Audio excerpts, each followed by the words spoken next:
ದೆಹಲಿಗೆ, ನಾಳೆ ಹೈಕಮಾಂಡ್ಗೆ ವಿವರಣೆ.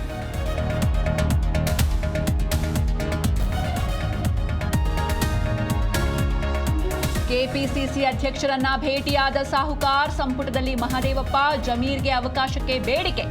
ಎಸ್ಐಆರ್ ಕುರಿತು ಸಲಹೆ ಕೊಟ್ಟ ಸತೀಶ್ ಜಾರಕಿಹೊಳಿ.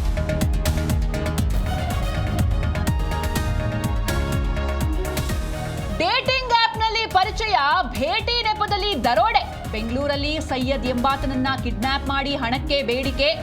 ದೂರಿನ ಮೇಲೆ ಆರೋಪಿಗಳ ಬಂಧಿಸಿದ ಪೊಲೀಸರು. ತ್ರಿಶೂಲ ತಲೆಗಿಟ್ಟು ನಾಗಾ ಸಾಧುಗಳ ಸೋಗಿನಲ್ಲಿ ವಂಚನೆ. ಬೆಂಗಳೂರು ಆರ್ಪಿಸಿ ಲೇಔಟ್ನಲ್ಲಿ ಅರುಣ್ ಅನ್ನೋರಿಗೆ ಮೋಸ. ವಿಜಯನಗರ ಠಾಣೆಗೆ ದೂರು ನೀಡಿದ ಶ್ರೀಪಾದ್ ರಾವ್. ಉದ್ಧವ್ ಠಾಕ್ರೆ ಬಣಕ್ಕೆ ಶಾಕ್ ಕೊಟ್ಟ ಏಕನಾಥ್ ಶಿಂದೆ ಬಣಕ್ಕೆ ಸೇರಲಿರುವ 6 ಬಂಡಾಯ ಸಂಸದರ ನಡೆಗೆ ಠಾಕ್ರೆ ಬೇಸರ, ಕಾನೂನು ಹೋರಾಟ.